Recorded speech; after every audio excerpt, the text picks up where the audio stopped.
C'est ma joie d'être au milieu de vous ce matin et d'ouvrir avec vous le livre afin d'entendre Dieu nous parler. Ce livre, je vous propose de l'ouvrir en Genèse, chapitre 12. Je lirai entre le verset 1 au verset 5. Ce sera notre texte de base, Genèse, qui est le livre des commencements, que vous ne pouvez pas chercher après Apocalypse. Dit ceci: l'Éternel dit à Abraham, va-t'en de ton pays, de ta patrie et de la maison de ton père, dans le pays que je te montrerai. Je ferai de toi une grande nation, et je te bénirai, et je rendrai ton nom grand, et tu seras une source de bénédiction. Je bénirai ceux qui te béniront, et je maudirai ceux qui te maudiront. Et toutes les familles de la terre seront bénies en toi. Au verset 4, Abraham partit comme l'Éternel le lui avait dit, et Lot partit avec lui. Abraham était âgé de 75 ans lorsqu'il sortit de Charan. Abraham prit Saraï, sa femme, et Lot, fils de son père, avec tous les biens qu'ils possédaient et les serviteurs qu'ils avaient acquis à Charan. Ils partirent pour aller dans le pays de Canaan, et ils arrivèrent au pays de Canaan. Le match qui a opposé hier l'Ukraine et l'Angleterre en quart de finale de cet Euro 2020 qui se joue en 2021 s'est soldé par le score mémorable de 4-0 en faveur de l'Angleterre. 4-0.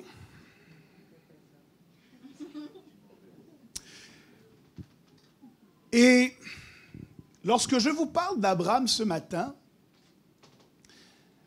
je parle de celui qui est à l'origine, on reconnaît qu'il est à l'origine de tous les plus grands monothéismes, les trois grands monothéismes qui subsistent jusqu'à nos jours.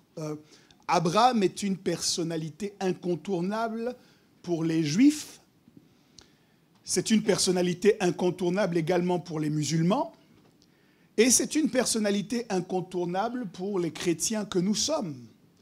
D'ailleurs, lorsqu'on parle d'Abraham, on dit de lui qu'il est le père de la foi.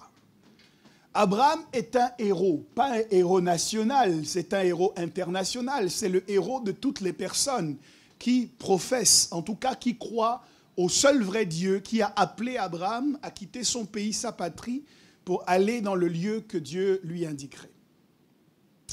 Abraham est si important pour les Juifs qu'on avait baptisé à l'époque le paradis le sein d'Abraham. D'ailleurs, quand Jésus donne sa parabole sur le riche et Lazare, le pauvre, il indique que le pauvre, à leur mort, le riche, alors qu'il est en train de souffrir dans les tourments de l'enfer, le pauvre, lui, est consolé qu'il est dans le sein d'Abraham.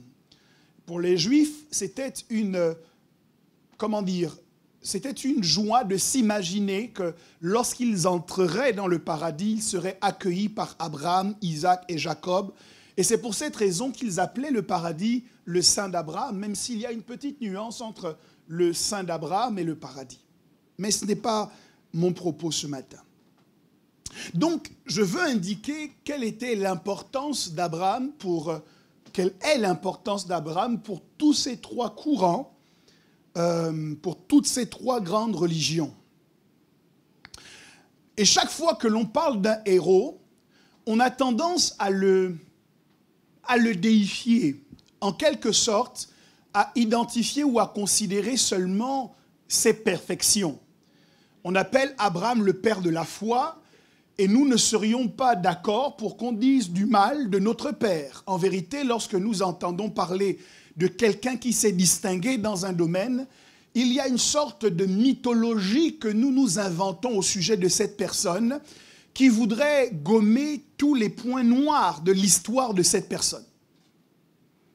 On n'aime pas, dans l'histoire des héros, on n'aime pas voir des zones d'ombre, on n'aime pas voir des défauts. D'ailleurs, on voit bien qu'en politique, une façon simple de détruire quelqu'un qui est en train de monter, c'est pas de remettre en cause ses compétences, c'est pas de remettre en cause son talent de débatteur, mais c'est d'aller chercher dans ses armoires, d'aller chercher les cadavres qu'il a cachés dans ses armoires, en fait d'aller voir des taches, des points noirs de son histoire, de son parcours, et lorsque cela est porté à la connaissance du grand public, cet individu qui, l'instant d'après, était élevé, était considéré avec beaucoup d'honneur, l'instant d'après, cette personne est complètement jetée en pâture à toute la haine populaire, à toutes sortes de moqueries et à toutes sortes d'injures. Pour quelle raison? Parce qu'il est difficile pour nous d'accepter l'idée que quelqu'un qui se présente comment dire, en héros, ou quelqu'un qui se présente comme un exemple, comme un modèle, comme une source d'inspiration, que ce quelqu'un-là puisse avoir des défauts. Nous ne le tolérons pas. Ce jeune homme qui, il y a quelques années à peine, était considéré comme le meilleur espoir du football français, qui a réussi des choses extraordinaires sur le terrain, était presque porté au nu par les médias, et tout le monde l'encensait et indiquait combien il était mature pour son âge et quelle était la belle carrière qui lui était réservée jusqu'à ce jour où devant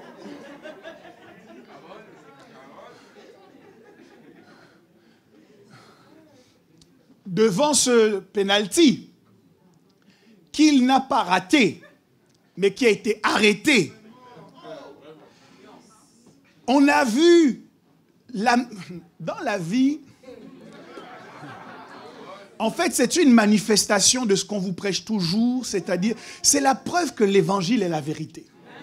Beaucoup d'entre vous, vous battez pour que la foule vous aime. Et on vous dit systématiquement, la même foule qui vous aime aujourd'hui est la même foule qui va vous lapider demain. Quand tu sais que ce sera ça la conclusion, tu changes ta façon de vivre. Tu ne vis plus pour les gens, tu vis pour celui qui ne change pas. Le Dieu éternel ne changera pas son regard sur toi parce que tu as marqué un penalty aujourd'hui ou parce que tu as raté un penalty demain. On l'a rebaptisé de Mbappé à M raté. Je me suis dit, mais quelle méchanceté!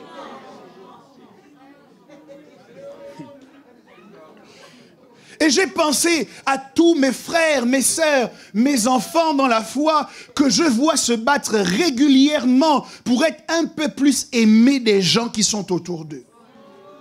Je les vois renier parfois leur autorité spirituelle, renier parfois leur foi en Christ pour se faire un peu plus apprécier des gens autour d'eux. Mais les mêmes gens pour lesquels vous vous battez sont les mêmes gens qui vont vous renier. Si vous n'avez pas lu la Bible, regardez ce qui s'est passé sur un terrain de football.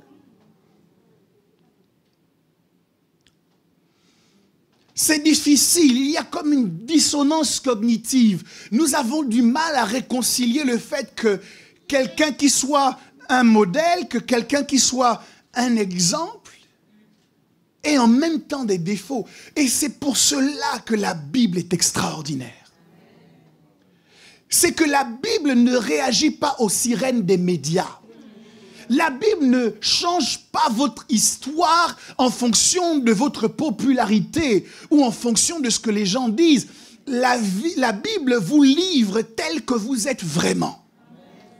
Et Abraham, bien qu'il soit le père de la foi, bien qu'il ait tellement de choses qui sont comme des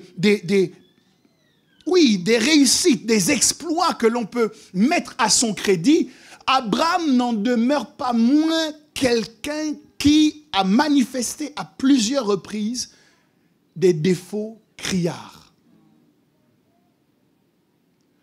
Je ne sais pas si dans nos églises aujourd'hui, avec la manière dont nous fonctionnons, si quelqu'un rentrait dans ce type d'église et qu'il disait « Je suis Abraham et j'ai quelque chose à dire à la communauté », je ne suis pas sûr que nous serions nombreux en tant que leaders à donner le micro à Abraham pour qu'il prêche dans une église. Certes, c'est le père dans la foi. Mais il y a quand même un certain nombre de choses qu'Abraham a faites qui posent problème dans la manière dont nous considérons la foi. Abraham a pris dans le match qui l'opposait à la désobéissance, Abraham a pris un 4-0. Déjà, dans le premier rapport qu'il a avec Dieu, où Dieu lui dit de quitter son pays, sa patrie, de quitter toutes les personnes qui font partie de sa famille et d'aller vers le pays que Dieu lui montrerait, on voit que déjà, à ce moment-là, Abraham désobéit. Oui, Abraham est parti. Mais vous aurez noté qu'Abraham n'est pas parti seul.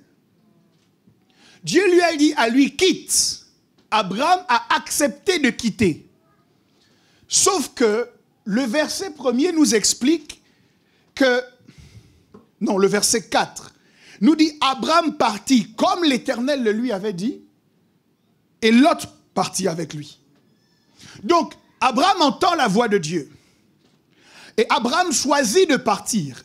Et pendant qu'il veut obéir à ce que Dieu lui dit, Lot dit, oncle Abraham, je ne te laisse pas partir seul.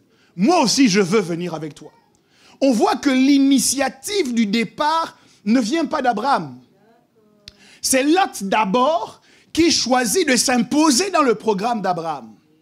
Quand Dieu vous a parlé, quand Dieu vous a dit quelque chose, vous serez régulièrement exposé à des gens qui veulent s'imposer dans l'agenda que Dieu vous a donné.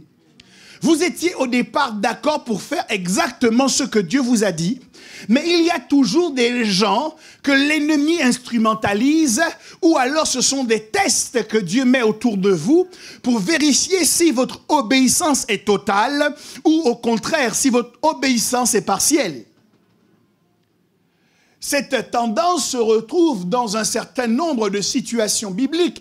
Vous connaissez peut-être l'histoire de ce jeune prophète à qui Dieu donne une instruction d'aller vers un roi, de prophétiser contre lui et de repartir d'où il vient sans avoir parlé à quelqu'un, sans s'être arrêté dans la maison de quelqu'un, sans avoir mangé dans la maison de quelqu'un. Et après qu'il ait fait cette prophétie et qu'il s'apprête à partir, un vieux prophète l'arrête et lui dit « Dieu m'a dit à moi que tu devais venir manger dans ma maison.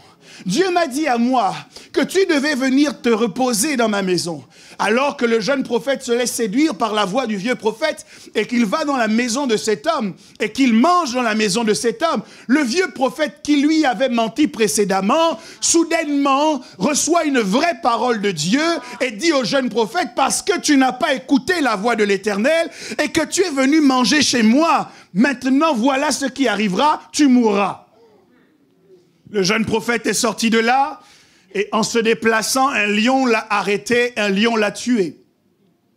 Voyez-vous, il a obéi à une partie de ce que Dieu lui disait, et puis il y a eu un test dans cette obéissance pour qu'il n'aille pas au bout de l'obéissance qu'il devait à Dieu. La Bible m'enseigne également que lorsque les enfants d'Israël sont sortis d'Égypte, l'instruction de Dieu à travers la bouche de Moïse, c'était « laisse partir mon peuple ». Ce n'était pas « laisse partir mon peuple et les autres personnes ». Mais la Bible dit que quand les enfants d'Israël sont sortis d'Égypte, ils ne sont pas sortis seuls. Mais qu'il y a eu un ramassis de gens qui étaient avec eux, qui sont sortis également. Donc, dans l'obéissance totale que nous devons à Dieu, il y a toujours un test pour savoir, est-ce que nous allons lui obéir complètement ou est-ce que nous allons lui obéir partiellement? Donc, Lot se propose de rentrer dans le programme d'Abraham. Et c'est au verset 5 que la Bible dit qu'Abraham prit Sarai, sa femme, et Lot, fils de son frère. Donc, Lot a dit, je pars avec toi. Et au verset 5, finalement, Abraham est d'accord d'emmener Lot alors que ce n'était pas la parole que Dieu lui avait donnée. Donc, notre Père dans la foi, dès la première interaction qu'il a avec Dieu, échoue dans le test qui consiste à obéir complètement à Dieu. Mais c'est ton père dans la foi. 1-0. Le match continue. Lorsqu'Abraham part, il accepte que Dieu soit celui qui le conduit. Il accepte que Dieu soit celui qui le dirige. Il accepte que Dieu soit celui qui prenne soin de lui. Mais au verset 12, au chapitre 12, au verset 10, il y eut une famine dans le pays. Et plutôt que de demander à Dieu conseil, de demander à Dieu de le protéger, de le préserver, la Bible dit qu'Abraham descendit en Égypte pour y séjourner, car la famine était grande dans le pays. Au verset 11, voilà le pire. Comme il était prêt d'entrer en Égypte, il dit à Saraï, sa femme, « Voici, je sais que tu es une femme belle de figure. » Autrement dit, Abraham avait du goût. Autrement dit, si elle n'était pas belle de figure, le problème ne se serait pas produit. Je sais que tu es une femme belle de figure. Quand les Égyptiens te verront, ils diront, c'est sa femme. Et ils me tueront et te laisseront la vie. Dis, je te prie que tu es ma sœur, afin que je sois bien traité à cause de toi et que mon âme vive grâce à toi. Non seulement Abraham échoue quand il s'agit de respecter pleinement l'ordonnance de Dieu de partir tout seul, il emmène Lot avec lui. Mais on voit également qu'Abraham ne dépend pas totalement de Dieu pour sa protection. Abraham ne dépend pas totalement de Dieu pour sa sécurité. Combien d'enfants de Dieu croient en Jésus, acceptent de suivre Jésus, mais ne dépendent pas totalement de Dieu concernant leur sécurité. Ils assurent leur sécurité eux-mêmes. Comment Abraham a assuré sa propre sécurité par le mensonge? Il y a des enfants de Dieu qui sont chrétiens, qui croient en la parole de Dieu, mais la question qui se pose, c'est comment vous agissez lorsque vous êtes dans une situation difficile. Et là, nous voyons des enfants de Dieu qui n'ont pas de blocage ou d'hésitation à recourir au mensonge pour se tirer de situations compliquées. Ils font exactement ce qui a été fait par Abraham. Alors, c'est pire parce que lorsqu'il arrive avec sa femme Sarah en Égypte et qu'il lui fait dire c'est ma sœur et qu'il dit que c'est ma sœur, la Bible dit que le Pharaon a pris Sarah pour sa femme. Et puis, c'est seulement l'intervention de Dieu. Je ne sais pas combien de temps ça a duré. Mais il a fallu que Dieu intervienne, frappe la maison de Pharaon. Et que Dieu dise à Pharaon, cette femme-là, c'est la femme, c'est l'épouse d'Abraham. Ok, dans cette histoire, je découvre que... Oh, je peux vous aider un peu. Vous savez, souvent, on se trompe un peu sur la présence de Dieu ou sur l'accord de Dieu. Je veux dire à quelqu'un que ce n'est pas parce que Dieu est présent que Dieu est d'accord. Abraham était en Égypte, sans l'accord de Dieu. Abraham a menti. Dieu n'était pas d'accord avec le mensonge d'Abraham. Mais ce n'est pas pour autant que Dieu est sorti de la vie d'Abraham. Dieu a intervenu dans la vie d'Abraham. Dieu a parlé au Pharaon pour qu'il laisse la femme d'Abraham en paix. Ce qui trompe un certain nombre d'entre nous, c'est que nous confondons la présence de Dieu à l'accord de Dieu. Parce que nous voyons Dieu intervenir dans un domaine, nous disons alors Dieu est d'accord. Parce que nous signons le contrat, nous disons alors Dieu est d'accord. Parce que ça va bien dans notre vie, nous disons alors Dieu est d'accord. Mais cette histoire me prouve que Dieu peut ne pas être d'accord, mais être présent quand même. Donc si tu te bases sur la présence de Dieu pour déterminer l'accord de Dieu, tu vas nécessairement te tromper. En vérité, on ne se base pas sur la présence de Dieu pour déterminer son accord. On se base sur la parole de Dieu pour déterminer son accord. Parce que par nature, Dieu est omniprésent. Ça veut dire que Dieu est partout. Tu peux aller dans le péché, Dieu est quand même là, parce que c'est sa nature de Dieu d'être là. Mais le fait qu'il soit là ne signifie pas qu'il est d'accord avec toi. Donc tu dois questionner tes actes sur la base de ce que Dieu dit dans sa parole. Est-ce que le mensonge est validé par Dieu? Si Dieu ne valide pas le mensonge, même si Dieu est là, Dieu n'est pas d'accord avec ça.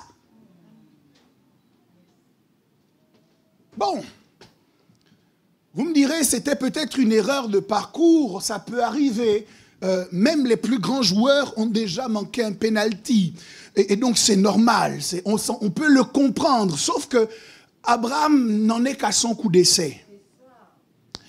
Il y a une autre histoire dans laquelle il va reproduire exactement la même chose. Au verset 1 du chapitre 20, Abraham partit de là pour la contrée du Midi. Il s'établit entre Kadès et Chour et fit un séjour à Guérar. Verset 2, Abraham disait de Sarah, sa femme, c'est ma sœur. Et Abimelech, roi de Guérar, fit enlever Sarah. Number one, le premier but qu'Abraham a pris dans le match qu'il opposait à la désobéissance, c'est d'être parti avec Lot.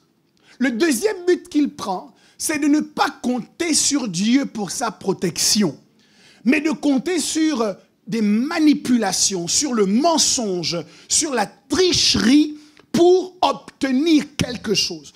Vous seriez surpris de voir le nombre d'enfants de Dieu qui ont recours, en fait pour eux, la fin justifie les moyens. Ils ont recours à la tricherie, ils ont recours à la manipulation, ils ont recours au mensonge pour atteindre leurs objectifs. Mais ils sont chrétiens. Abraham est le père dans la foi, mais dans ces deux domaines, il a largement échoué. Bon, on me dira, Abraham s'est peut-être distingué par le fait que, par la foi, il a reçu la promesse d'avoir un fils de sa femme Sarah qui était avancée en âge. Et puis, vous racontez souvent l'histoire en mettant le discrédit sur Sarah, en disant que quand l'ange a dit l'année prochaine, à la même époque, ta femme Sarah t'aura donné un fils, Sarah a ri, et vous dites, oh vraiment, encore les femmes, pourquoi Sarah a douté, pourquoi elle a ri? D'ailleurs, même quand Dieu lui dit, tu as ri, elle dit non, je n'ai pas ri. Les femmes sont quand même terribles. Mais, est-ce que vous savez que Abraham aussi a ri? Genèse 17, verset 14, au verset 15. Dieu dit à Abraham, tu ne donneras plus à Saraï, ta femme, le nom de Saraï, mais son nom sera Sarah. Je la bénirai et je te donnerai d'elle un fils. Je la bénirai et elle deviendra des nations. Des rois de peuples sortiront d'elle. Abraham tomba sur sa face, il rit. Et dit en son cœur, naîtra-t-il un fils à un homme de 100 ans? Et Sarah, âgée de 90 ans, enfanterait-elle?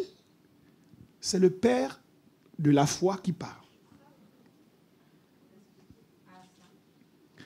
C'est-à-dire, ce qui le définit, c'est la foi. C'est un homme de foi. Mais quand Dieu lui dit, ta femme va te donner un fils, il rit.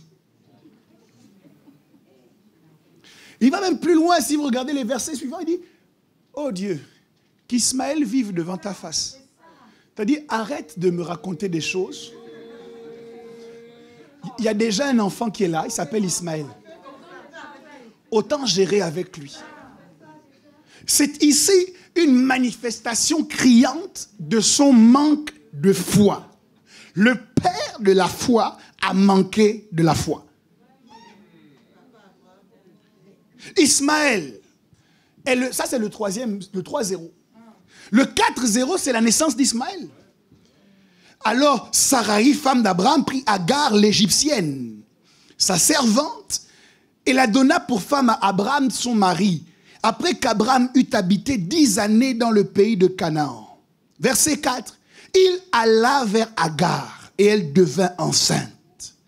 Quand elle se vit enceinte, elle regarda sa maîtresse avec mépris. Le simple fait qu'Abraham ait supposé et accepté l'idée que pour obtenir la promesse de Dieu, certainement il faut que moi-même je trouve une solution. Et qu'il accepte d'aller vers Agar que Sarah lui a proposé, est un manque de foi. Lorsque Dieu vous dit une chose, et que ne voyant pas la chose arriver, vous commencez vous-même à faire des choses bizarres. Je ne parle pas des bonnes actions, je parle de mauvaises actions pour aider Dieu dans la réalisation de la promesse qu'il a donnée. Vous établissez par la même occasion que vous n'avez pas la foi en Dieu pour qu'il aille au bout de ce qu'il a dit comme il l'a dit qu'il le ferait. La naissance d'Ismaël également est un manque de foi. C'est la manifestation du manque de foi d'Abraham. Abraham a pris 4-0 dans le match qui l'opposait à la désobéissance. Alors, la question que je me pose, c'est comment une personne qui a échoué aussi souvent à obéir et à faire confiance à Dieu, a fini par être appelé le Père de la foi.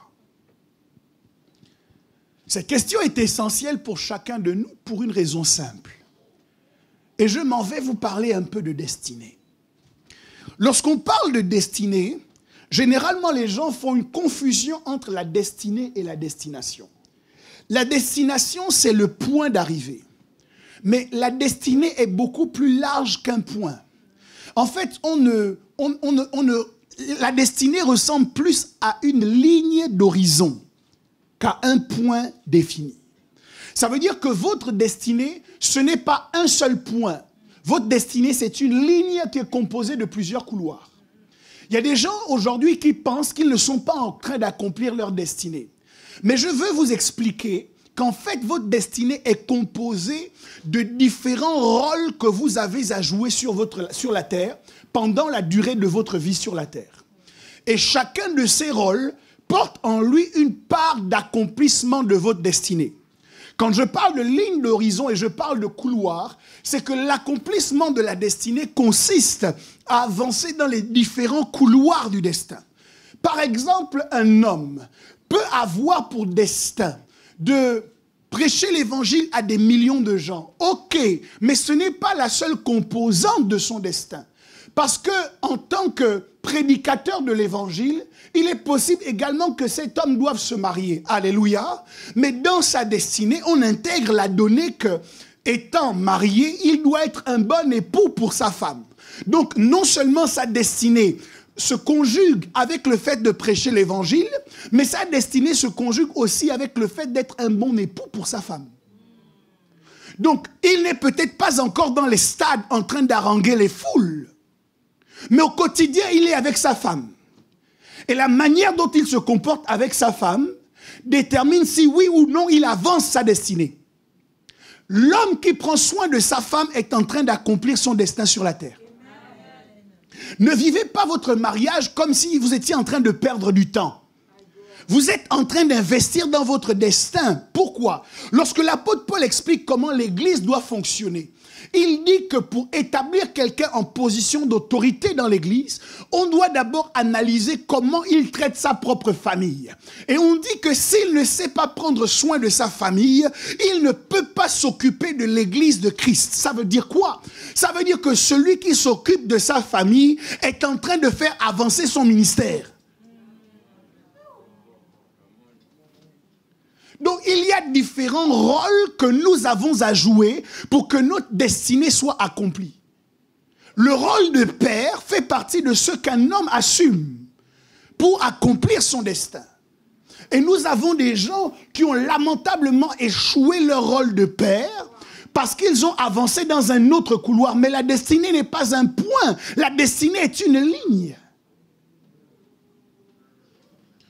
Pour réussir dans le ministère, vous devez prier, oui ou non? Oui. Vous devez être un homme de prière. Mais quand la Bible dit, messieurs, usez de douceur dans vos rapports avec vos femmes, faites ceci afin que rien ne vienne faire obstacle à vos prières. La Bible montre bien que dans vos relations avec votre femme, vous êtes en train d'affecter votre ministère.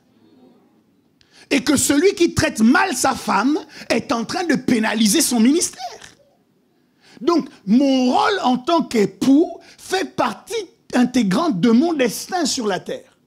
Quand j'irai au ciel, c'est un peu comme un bulletin que l'on vous présente à la fin de l'année. Il n'y a pas qu'une seule matière. Il y a les mathématiques, il y a la littérature, il y a des langues étrangères. Et en vérité, vous avez réussi à accomplir ou à bien intégrer le programme quand vous avez au minimum la moyenne dans toutes les matières. Maintenant, je sais qu'il y a certains parmi nous, qui faisaient des stratégies.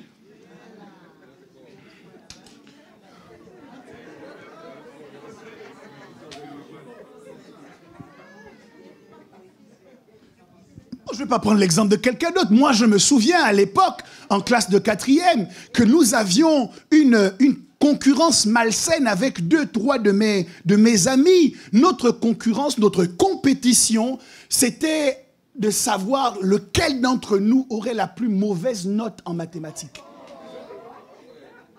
C'est-à-dire, lorsque le professeur distribuait les copies, nous nous sentions honorés d'être la dernière copie qu'il rendait. Et je voyais le traumatisme sur le visage de notre enseignant, qui se disait peut-être qu'en leur donnant de mauvaises notes, ils vont se réveiller un peu. Et quand il disait Dorego 4 et que j'éclatais de rire, il se demandait, mais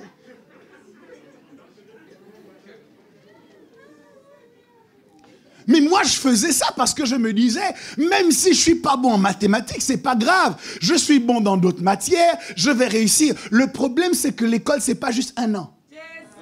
Et quand tu as négligé le programme de mathématiques en 4e, tu vas payer ce prix-là en 3e. Tu vas souffrir ça en seconde. Ça va te poursuivre jusqu'en terminale. Te voici maintenant en train de payer des professeurs particuliers pour venir essayer de rattraper le retard que tu as accumulé parce que au moment où il fallait étudier, tu ne voulais pas en te disant je peux mettre l'accent sur autre chose. Dans la destinée, c'est comme ça que vous fonctionnez.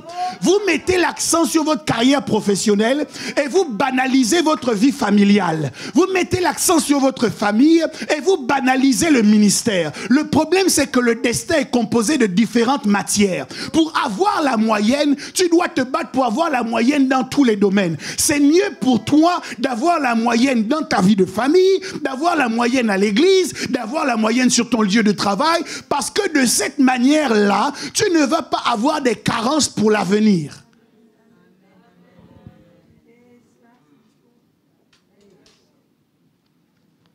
Tu mets l'accent sur ton travail, c'est bien. Ça te permet de gagner beaucoup d'argent, c'est bien. Socialement, tu es dans une bonne catégorie, c'est bien. Mais si ta famille n'est pas ton socle, lorsque les choses vont se complexifier au travail, où est-ce que tu vas réussir à trouver la force de te relancer?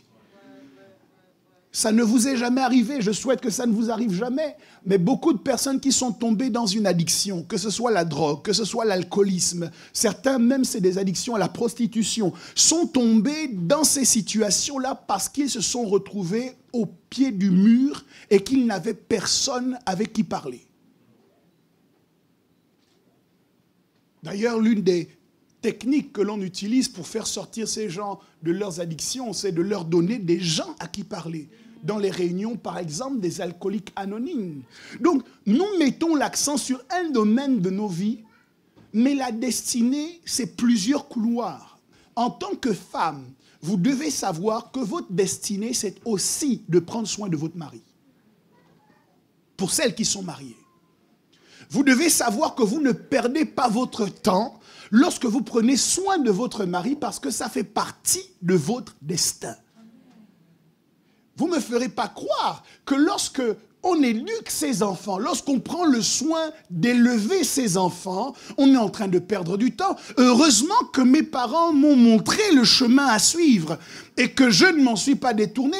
Si je suis ce que je suis aujourd'hui, c'est parce que mes parents ont pris le temps.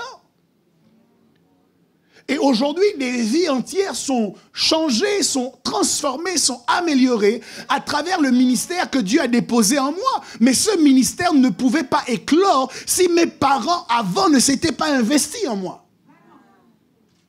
Donc il faut faire attention. Lorsque tu es un homme, que tu es un époux, tu es à la fois un époux, tu es à la fois un père, tu es à la fois un responsable.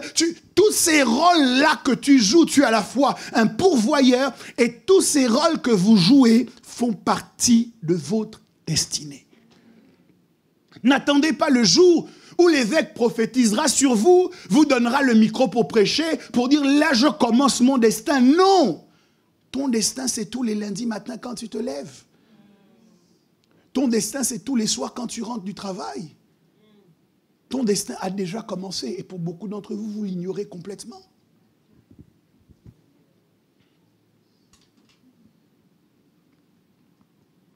Maintenant que j'ai dit ça, je suis aussi obligé de vous dire que pour tous ceux d'entre vous qui ont déjà essayé d'avoir la moyenne dans tous les domaines et de réussir à tous les niveaux, vous avez dû vous heurter à une réalité. C'est que vous ne pouvez pas.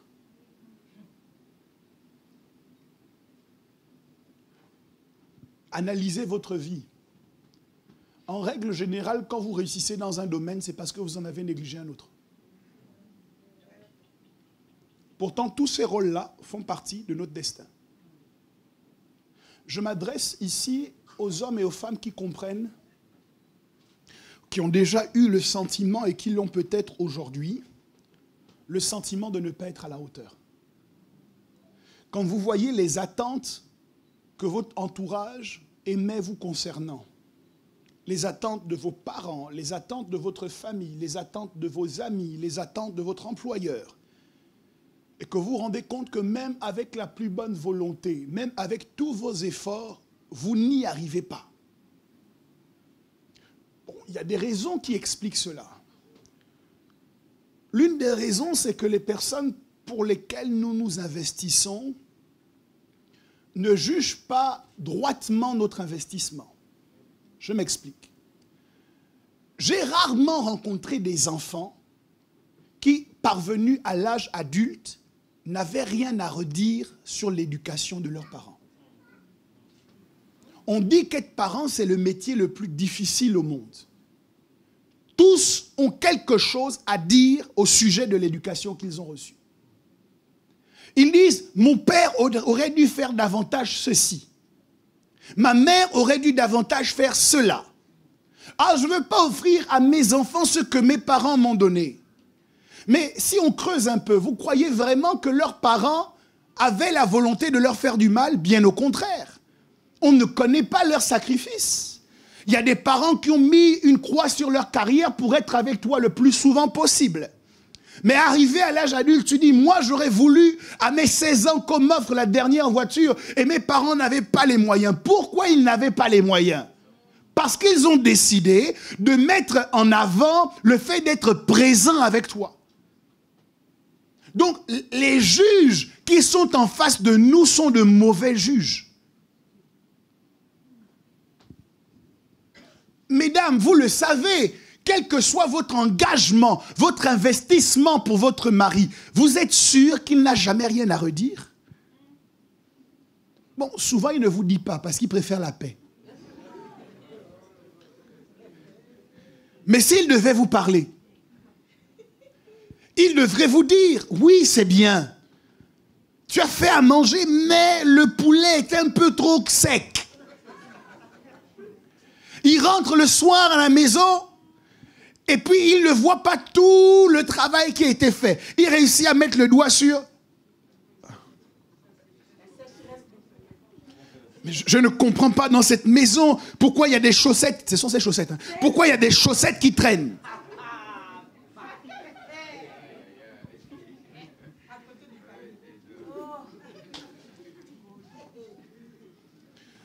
Donc, j'essaye de dire qu'une épouse qui se dit « je vais prendre soin de mon mari » jusqu'à ce qu'il puisse reconnaître la valeur de mon investissement dans sa vie, cette femme-là doit savoir qu'elle ne sera jamais à la hauteur.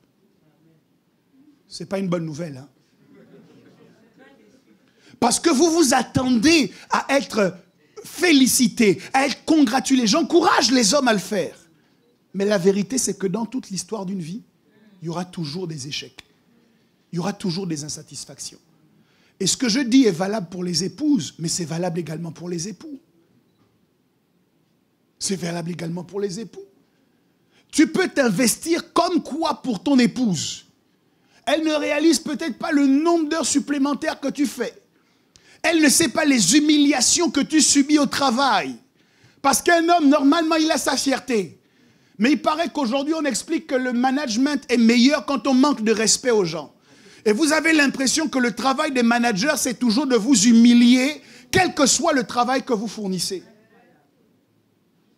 Mais cet homme doit se lever tous les matins pour aller à cet endroit. Il n'y a pas que les hommes qui travaillent, bien sûr. Cette femme aussi doit subir les mêmes choses pour que la famille fonctionne mieux, pour qu'on ait plus de ressources. Mais quand on se retrouve, au lieu de se féliciter mutuellement, on se fait des reproches mutuellement. Ce que je dis est valable dans le cadre de l'Église. On peut prendre toute une année de séminaire pour expliquer aux fidèles tous les sacrifices que l'on fait en tant que pasteur pour pouvoir leur prêcher l'Évangile. Mais quels que soient les sacrifices que l'on fait, j'ai rarement vu un fidèle ouvrir la bouche pour dire « Je suis tellement satisfait de mon pasteur ». Jamais. Soit il ne parle pas, soit de temps en temps il est content, soit il parle pour dire oui, mais j'aurais aimé que ce jour-là, lorsque je me suis cassé l'ongle, j'aurais aimé que mon pasteur vienne à la maison. On pourrait faire tout un séminaire, mais ce n'est pas le but. La vérité, c'est que tous les rôles dans lesquels nous nous trouvons nous présentent comme quelque chose d'inatteignable le fait d'être à la hauteur. Abraham avait la responsabilité d'être le père de la foi. Et je suis au regret de dire que lui non plus n'a pas été à la hauteur. La Bible est remplie d'hommes et de femmes qui, dans leur relation avec Dieu, n'ont pas été à la hauteur. Le temps me manquerait pour vous parler de David, l'homme selon le cœur de Dieu, qui à plusieurs reprises dans sa vie n'a pas été à la hauteur. Je pourrais vous parler de la colonne de l'église, Pierre. Tu es Pierre et sur cette pierre je bâtirai mon église. Pierre qui a dû être repris publiquement par l'apôtre Paul en lui disant « Tu fais preuve d'hypocrisie ». Parce que lorsqu'il n'y avait pas de juifs, Pierre se comportait de façon naturelle avec les non-juifs. Et dès que les juifs sont arrivés, automatiquement il a changé de comportement.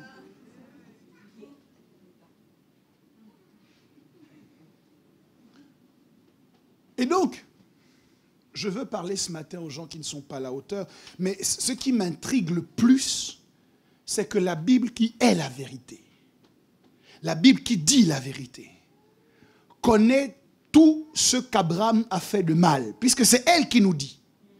Et après avoir connu tout ce qu'Abraham a fait de mal, elle appelle quand même Abraham le père de la foi. C'est la raison pour laquelle j'ai titré ma prédication de ce matin « Abracadabram », qui est une contraction d'abracadabra et d'Abraham. Parce que dans cette histoire, j'ai l'impression qu'il y a un coup de baguette magique qui est passé quelque part. Je ne comprends pas comment quelqu'un qui a tellement désobéi à Dieu soudainement devient le père des croyants. Je ne comprends pas comment quelqu'un qui a tellement échoué dans sa foi peut soudainement, subitement être appelé le père de la foi. Je dis qu'il y a certainement un coup de baguette magique quelque part. Et vous comprendrez mon besoin de percer ce mystère. Parce que je réalise que dans un certain nombre de domaines, moi non plus, je ne suis pas à la hauteur. J'ai donc envie que Père Abraham me révèle son secret pour que moi aussi, d'un coup de baguette magique, je parte du niveau de pas à la hauteur pour arriver au niveau d'être à la hauteur. Je pense à quelqu'un qui a besoin d'être à la hauteur de son rôle de père et qui dit, malgré tous mes efforts, je n'y arrive pas. Et j'ai une bonne nouvelle, parce que Père Abraham nous révèle que c'est possible de passer de l'étape de pas à la hauteur tout d'un coup à devenir à la hauteur, parce qu'il y a eu quelque chose de miraculeux, de surnaturel qui s'est produit et qui a permis ce changement radical d'identité. Abracadabra. Quel est donc le secret d'Abraham? Qu'est-ce qui fait qu'avec tous ses défauts, Abraham a réussi? Qu'est-ce qui fait qu'avec tous tes défauts, au lieu de pleurer, au lieu de te lamenter, de dire tout le temps, je suis juste pas à la hauteur, je n'y arriverai pas, qu'est-ce qui fait que tu peux croire que tu vas y arriver? Qu'est-ce qui fait que tu peux croire tout de même que ça va marcher? Qu'est-ce qui fait que tu n'arrêtes pas de lutter, que tu peux continuer à te battre en te disant, un jour ou l'autre, ça va fonctionner? Jacques, chapitre 2, au verset 23, nous révèle le secret d'Abraham. Ainsi s'accomplit ce que dit l'Écriture. Abraham crut à Dieu. Et cela lui fut imputé à justice. Nous sommes dans la série sur les avantages de la foi. Romains chapitre 4 au verset 5 nous explique mieux ce processus. Je vais préalablement le lire dans la version Louis II et ensuite je lirai dans la version français courant. Il est écrit, et à celui qui ne fait point d'œuvre, mais qui croit en celui qui justifie l'impie, sa foi lui est imputée à justice. La version français courant dit ceci, mais quand quelqu'un, sans accomplir de travail, croit simplement que Dieu accueille favorablement le pécheur, Dieu tient compte de sa foi pour le considérer comme juste. Waouh! Waouh!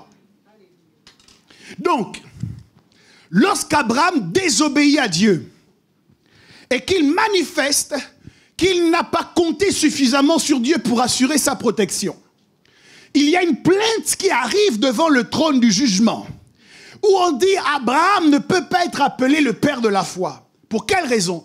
Parce qu'il a menti en disant que sa femme est sa sœur.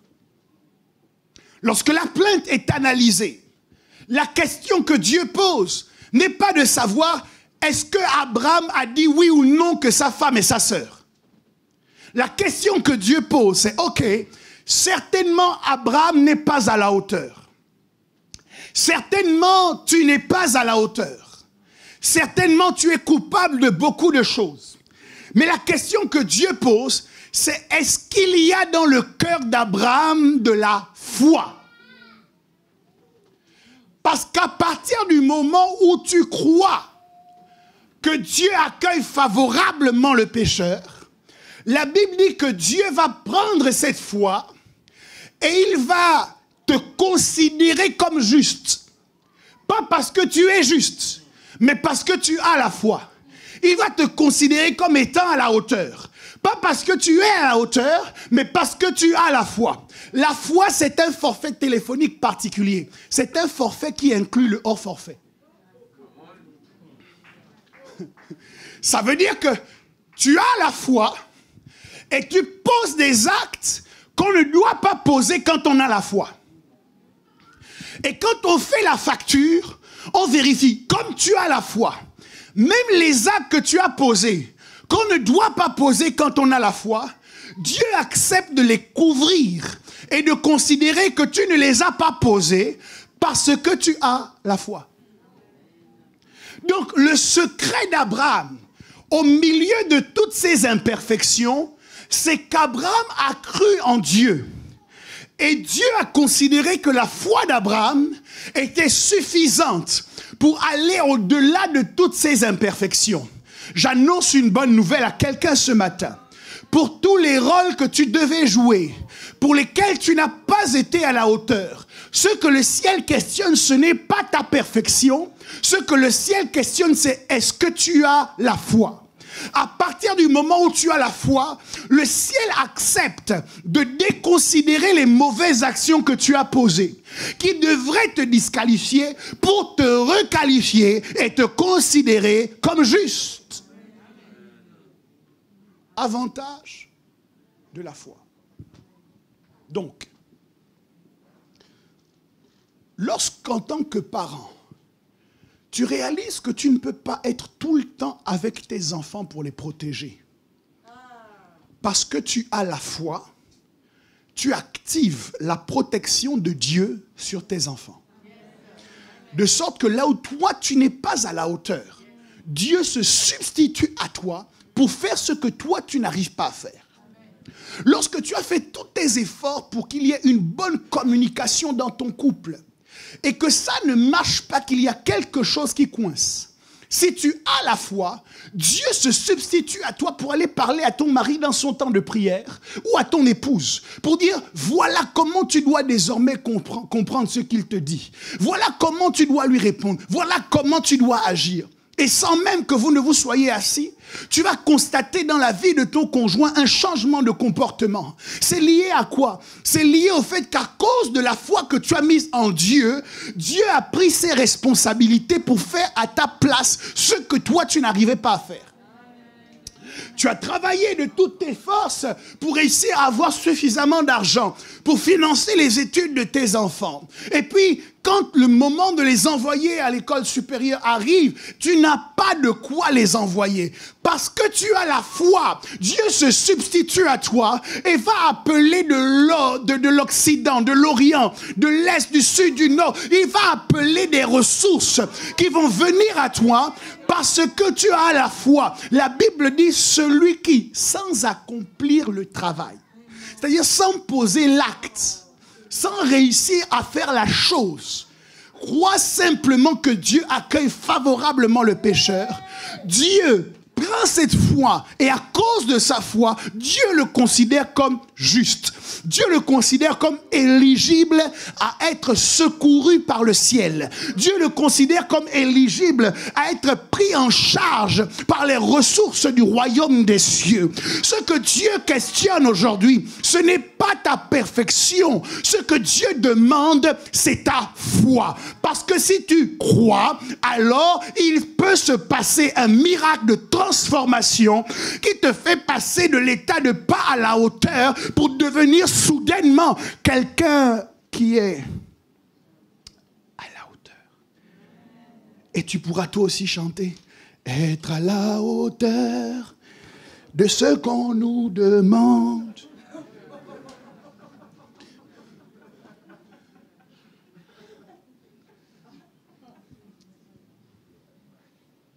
Alors,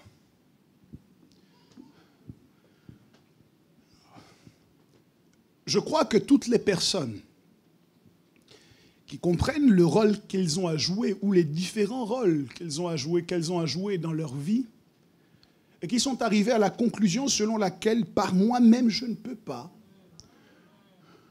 toutes ces personnes, à partir d'aujourd'hui, vont avoir un autre regard sur la foi.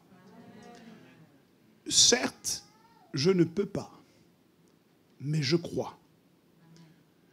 Et le Dieu dans lequel je mets ma foi, lui, il peut. Certes, je n'y arrive pas, mais le Dieu dans lequel je mets ma foi va y arriver. Je dis ce message pour deux raisons.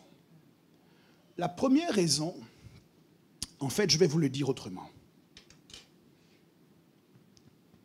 Le match dont je vous parlais en préambule, le match d'hier de l'Ukraine et de l'Angleterre, je n'ai pas pu le suivre. Bon, je ne suis pas très football normalement. Mais à un moment donné, j'ai mis la télévision et j'ai entendu les commentateurs parler. Et ils étaient surpris de voir l'équipe d'Ukraine offrir un autre visage que le visage combatif qu'on lui avait connu dans les autres matchs. Et un des commentateurs a dit pourquoi, à son sens, qu'est-ce qui pouvait expliquer que l'équipe soit aussi démobilisée? Il dit, quand on a interviewé l'entraîneur, puisque l'entraîneur a expliqué, il a dit que le match ou tous les autres matchs qui viennent à partir de maintenant, depuis notre qualification, ce sont des matchs bonus. Et donc il dit, certes, il voulait peut-être enlever la pression sur son équipe, pour que l'équipe considère que c'est un match bonus, on ne va pas se mettre trop de pression. Mais en faisant cela, il a peut-être aussi complètement démotivé et démobilisé son équipe. Parce qu'ils se sont tous dit, bon, c'est un match bonus. Et en vérité, je considère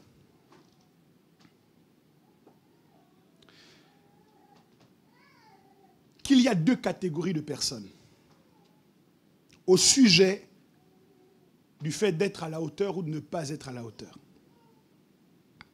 La première catégorie, c'est une catégorie qui fonctionne sous pression. Elle ne connaît pas la paix.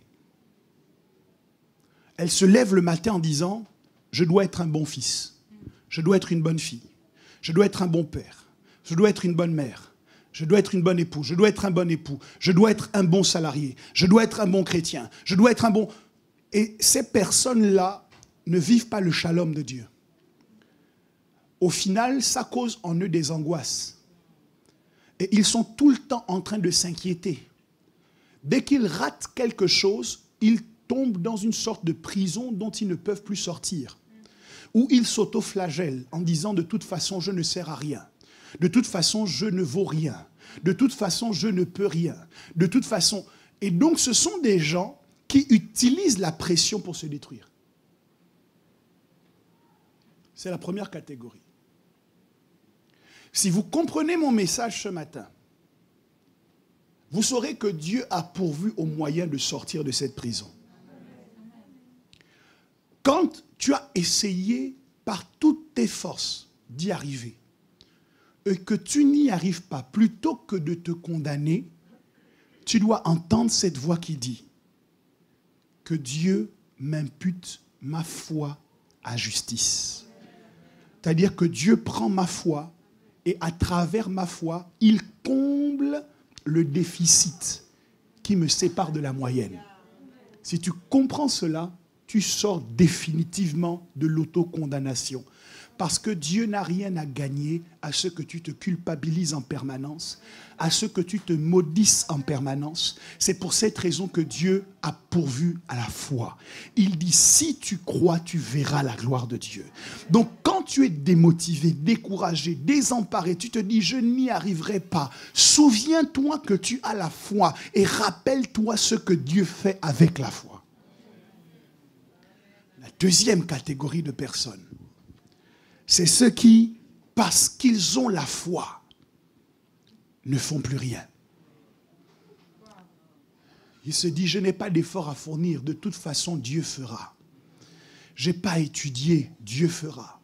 Je n'ai pas à me lever pour chercher du travail, Dieu fera. Je n'ai pas à essayer de créer une bonne communication dans mon couple, Dieu fera. Je n'ai pas besoin de m'investir trop à l'église, Dieu fera.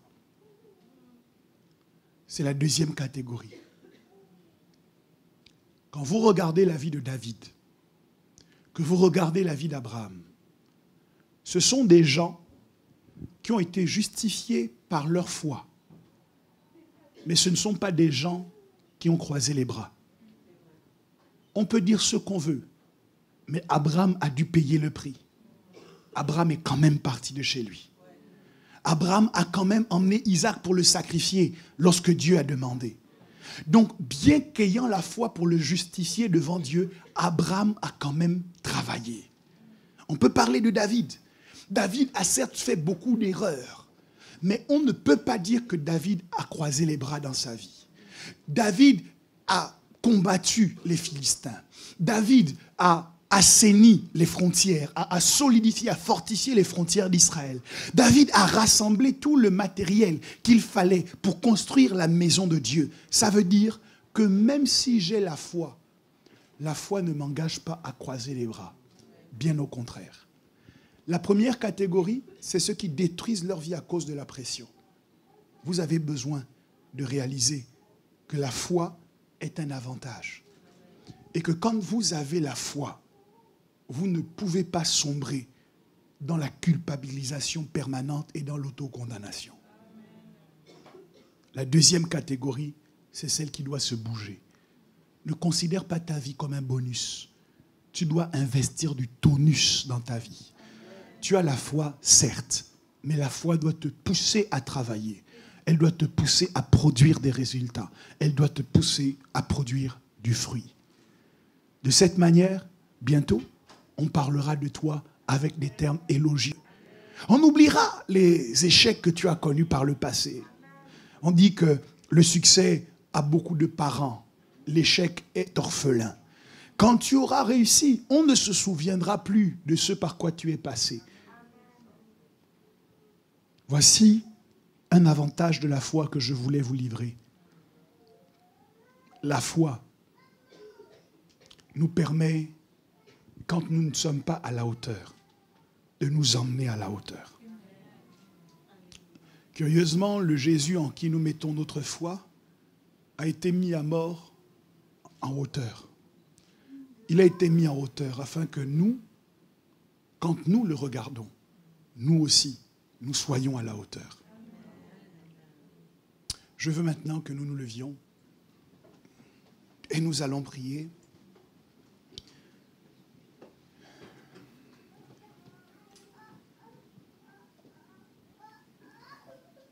Tu sais dans quelle catégorie tu te situes?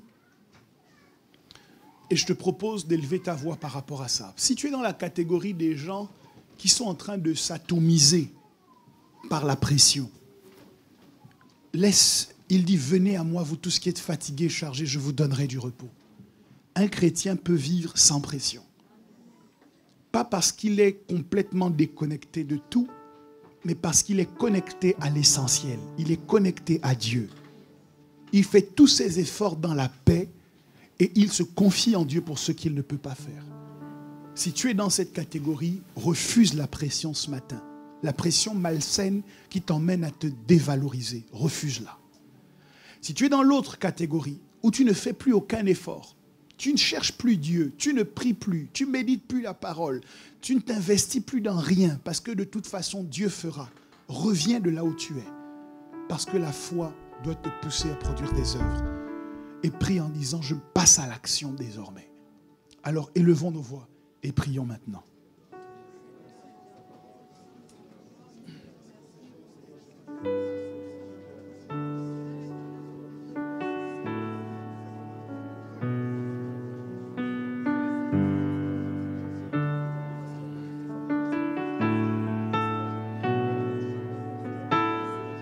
Alléluia.